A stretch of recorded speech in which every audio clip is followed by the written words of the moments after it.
दोस्तों, गरीबी की ऐसी कहानी सुनकर आपका दिल दहल जाएगा। वो फुटपाथ पर बैठकर अखबार और कागज़ के लिफाफे बेचता था। होगा कोई 13-14 साल का सहज सरल व्यवहार का बालक।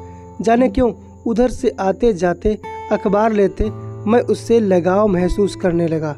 शाम को कुछ देर उसके पास बैठकर खबरें पढ़ता और कभी कभी बिना ज़रूरत के ही उससे लिफाफे भी खरीद लाता।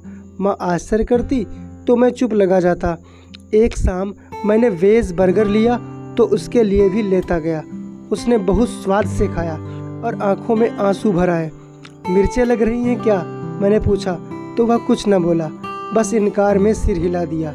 उसने पैसे देने चाहे तो मैंने प्यार से झिड़क दिया। उसकी आंखों में एक विशेष भाव था जिसे मैंने सम्मान ही समझा।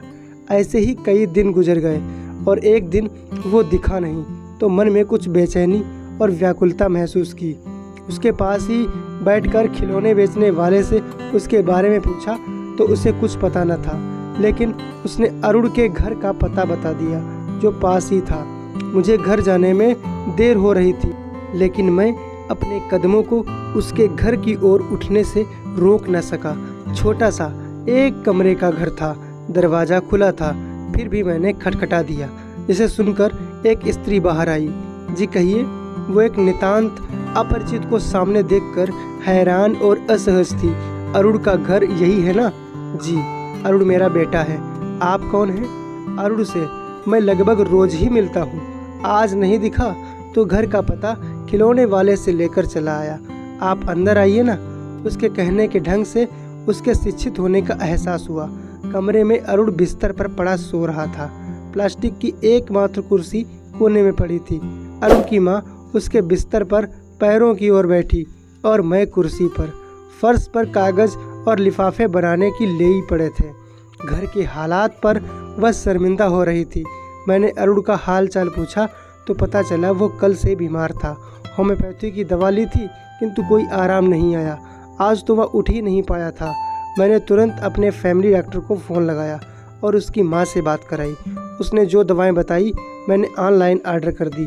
उसकी माँ मेरे पैर छूने लगी, जिसे बड़ी मुश्किल से रोका मैंने। वो नम आँखों से मुझे बताने लगी कि अरुण अक्सर मेरी बातें करता है। एक दिन आप उसके लिए बर्गर लाए थे ना? हाँ, तो अपने पापा के गुजरने के बाद उसने कभी बर्गर नहीं खाया। वही अरुण के लिए लाते थे। उसे बहुत पसंद था बर्गर। उसकी माँ ने साड़ी के पल्लू से आंसू पोंछे। उस दिन अरुण के बर्गर खाते हुए रोने का कारण जानकर मैं आश्चर्यचकित था। अरुण की माँ के वैधव्य और दुर्दशा की कहानी सुनकर मुझे दुख जरूर हुआ, लेकिन अरुण और उसके हौसले की मैंने दिल से दाद दी। वह और अरुण खुद लिफाफे बनाते थे। वो स्वयं 10वीं तक पढ़ी थी और अरुण को खुद पढ़ाती थी।